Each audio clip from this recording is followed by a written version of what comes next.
All right, so today's a nice, beautiful, sunny, slightly partly cloudy day here in Florida, but I wanted to show you an upgrade to my solar kit. I decided to add an inverter, which was totally against what I wanted to do to begin with because it's not efficient energy-wise.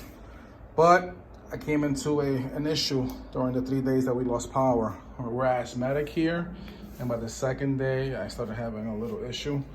And I wasn't able to use the nebulizer. This is the kids' one.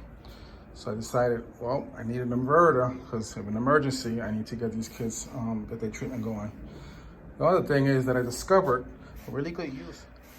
And so I discovered a really good use with these batteries that everyone uses for their power tools. And I use them for like my lawnmower, my weed whacker, my blower. I got a bunch of power tools. I have a bunch of this laying around. And I discovered this little device here, and I'll get back to this so I can show you something I really learned that you guys can really use. All right, back to my inverter. So I connected it. I'll show you how it works. It's on. It's a 500 watt. It's not a really powerful one.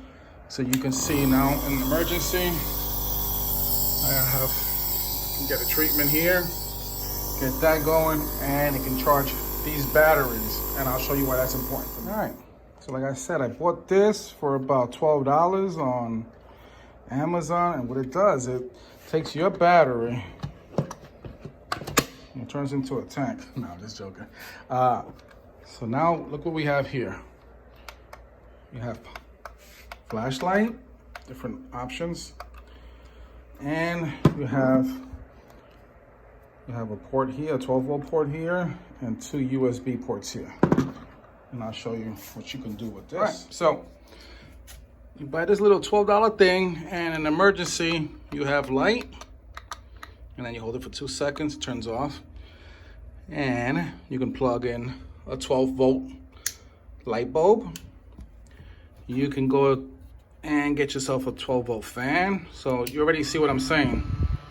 And you can plug in your iPads and your iPhones. Give me a second here. And they start charging everything. One little brick. You know how many of those I got? I got about 8 or 9 because I'm always got a bunch of power tools.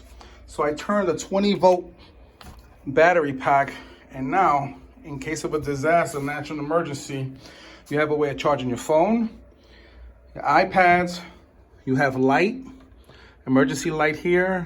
You can buy a 12-volt light here, and you can go to sleep nice and quiet in your room with a little fan. You can weather the storm.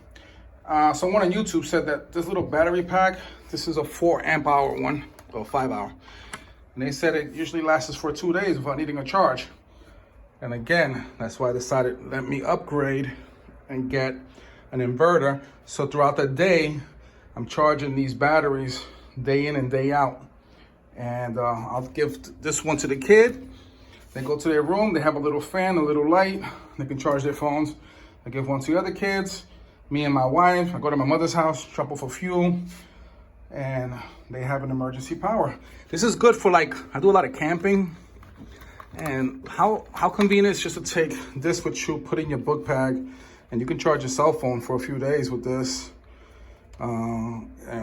This is amazing, man. There's so many things you can do with this. Emergency, like I said, this is a hell of a life hack. So next time you have an emergency power outage, buy this little piece. Let me show you the model. I'm not doing the research for you. It was on Amazon. And they have them. It don't have to be a Craftsman battery. It can be a DeVault. It can be a Black & Decker. They have them for every type of battery pack they have. Get yourself one of these.